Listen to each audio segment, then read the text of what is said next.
Thank you, Speaker. My question is to the Premier. Speaker, the driving conditions in Northern Ontario that Northern Ontarians have to deal with every winter are disgraceful. On November 1st, we had our first winter closure of the season on Highway 11. The snowy road was closed between Cobalt and Temagami for almost the entire morning because of multiple collisions. Yet last week, Speaker, the Conservative members of this House voted down my colleague, the member from Mushkegowuk-James Bay's private member bill that would have improved winter maintenance on Highways 11 and 17. During the debates, government members from the South said that improving winter maintenance in the North would cost taxpayers a great deal of money without substantial benefits. Why does the Premier believe that the safety of Northern Ontario's drivers is not worth the money? I look to the government to reply. Deputy Premier. The Minister of Transportation. Refer to the Minister of Transportation. Thank you. And I'd like to thank the member opposite for raising the concerns shared by his caucus and their ideas regarding winter road safety on our northern highways.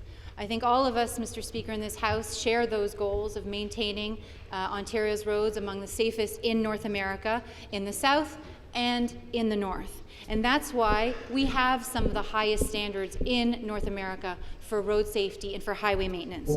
Over the course of a typical winter, Mr. Speaker, on average, bare pavement is regained on highways 11 and 17 within 7 hours after the end of a storm, much sooner than the standard timeframes for both major highways, Class 2, and freeways and urban highways, Class 1.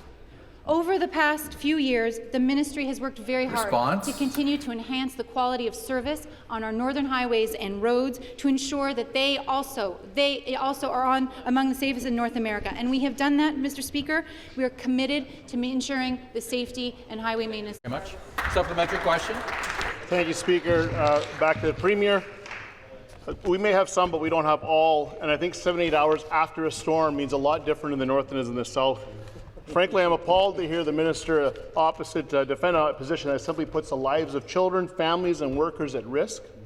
It's even more shocking to hear this, considering that the member from Nipissing spoke in this House on multiple occasions in the past to improve winter maintenance on these same Ontario highways.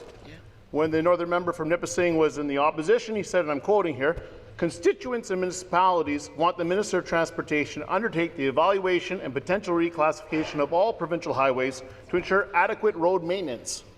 Speaker, that member was right to criticize the Liberals in the past for deregulating the maintenance contracts. However, what he forgot to mention was that the privatization of winter services began under the Conservative Premier of Mike Harris.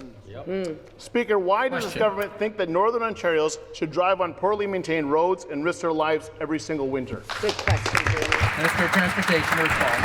Mr. Speaker, first of all, the Minister of Economic Development, Job Creation and Trade has been the fiercest advocate for the North in this chamber for the last 15 years, while the Liberals took away ignored their concerns. And the member from Nipissing and the Minister of Economic, Job Creation, Development and Trade has been a strong advocate for road safety in the North. And perhaps, Mr. Speaker, that's why we already exceed the standards that were called for by the member of opposition in his private member's bill. At 7 hours, to get to bare pavement, those standards are higher than the standards we have on Class 1 and Class 2 highways. I am very proud of the work that we're doing at the Ministry of Transportation to ensure the safety of our highways across the province, and especially in the north, where winter conditions make driving difficult. And we will continue to see how we can improve on our good record. We will continue to work to ensure the safety of our roads and the drivers who use them. Thank you.